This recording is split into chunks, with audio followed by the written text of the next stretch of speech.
শাইখুল হিন্দ মাহমুদ হাসান দেওবন্দি রহমতুল্লাহ আলাইহি বাতিলের মোকাবেলা করতে গিয়ে মাল্টার আন্দামান দ্বীপের কারাগারে তাকে বন্দিত্ব বরণ করতে হয়েছে। শাইখুল ইসলাম হুসাইন আহমদ মাদানী রহমতুল্লাহ আলাইহি হকের ঝান্ডা সমুন্নত করতে গিয়ে জালিমের কারাগারে তাকে বন্দী হতে হয়েছে।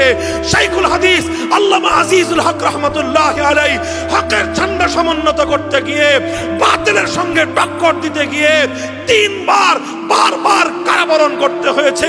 মুজাহিদে ইসলাম শাইখুল হাদিস আল্লামা জুনায়েদ বাবু নগরী আল্লাহর পয়গম্বরের ইজ্জতের হেফাজতের আন্দোলনকে সজ্জার বুলন্দ করবার জন্য, ঝান্ডা সমুন্নত করবার জন্য কারাগারে বন্দিত্ব বরণ করে চরম নির্যাতন স্বীকার করে জীবনকে ঝুঁকির মুখে ফেলতে হয়েছে। মুফতি ফজলুল হক আমিনী রহমতুল্লাহ আলাইহি হকের ঝান্ডা হেফাজত করতে গিয়ে কারাগারে বন্দিত্ব বরণ করে দুর্ভোগ নির্যাতন স্বীকার করে ধীরে ধীরে শাহাদাতের মৃত্যুকে তাকে বরণ করতে হয়েছে।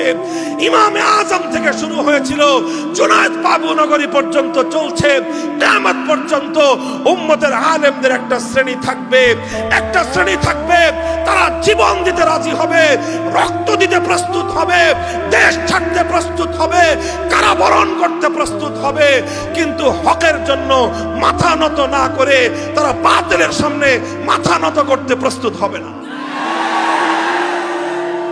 মুসলমান, যদি ইমানদার হয়ে থাকো, সচ্চা ইমানদার হয়ে থাকো, দল ততক্ষণ করবা যতক্ষণ দল ইসলামের বিপক্ষে না দাঁড়ায়, নেতার আনুগত্য ততক্ষণ করবা যতক্ষণ নেতা ইসলামের বিপক্ষে না দাঁড়ায়। আর যদি কখনো তোমার নেতা, তোমার দল ইসলামের বিপক্ষে দাঁড়ায়, শিরকের পক্ষে দাঁড়ায়, তাওহীদের বিপক্ষে দাঁড়ায়, হে ইমানদার, তৎক্ষণাৎ দল আর নেতাকে স্পষ্ট পয়গাম দিয়ে দিবা, ঈমান বিক্রি করে রাজনীতি করতে প্রস্তুত না। আল্লাহর কোরআন থেকে প্রমাণ হয়, যেই কুলাঙ্গার আল্লাহর নবীর ইজ্জতের উপর আঘাত করবে তাকে হত্যা করতে চাওয়ার নামই হলো ঈমান। স্বার্থ ফুরিয়ে গেলে দুনিয়াদারদের কাছে চাটুকারদের এক পয়সার মূল্য থাকে না। মীর জাফর গাদ্দারি করেছিল জাতির সঙ্গে, মীর জাফর গাদ্দারি করেছিল দেশের সঙ্গে, মীর জাফর গাদ্দারি করেছিল স্বাধীনতার সাথে।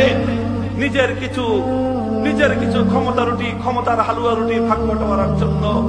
ইতিহাস বলে যে না, মীর জাফরের শেষ রক্ষা হয়নি।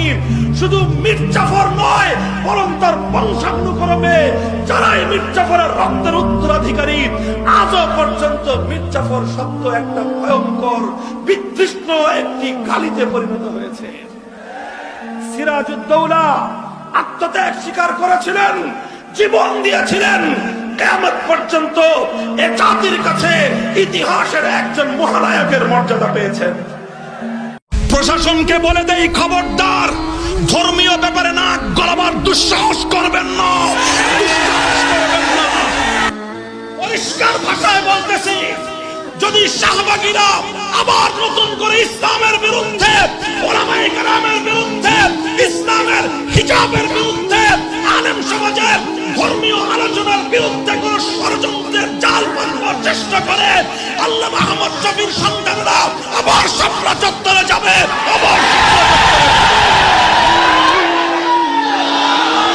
এদেশে আমাদের জন্মভূমির অধিকার নিয়ে দেশে আমরা থাকি। কোরআনের কথা আমরা বলবো।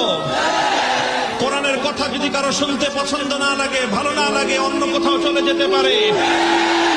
শাহজালালের বাংলায় আল্লাহর কোরআনের কথা বলতে হবে, বলতে দিতে হবে, বলার পথে কোন ধরনের অন্তরায় বরদাস্ত করা হবে না ইনশাআল্লাহ।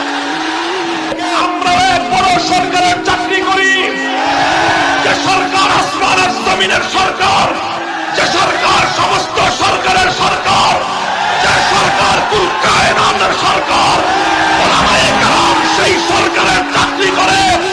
আর সেই সরকারের কোন আইন যখন অমান্য করা হয়, সেই সরকারের কোন বিধান যখন লঙ্ঘন করা হয়,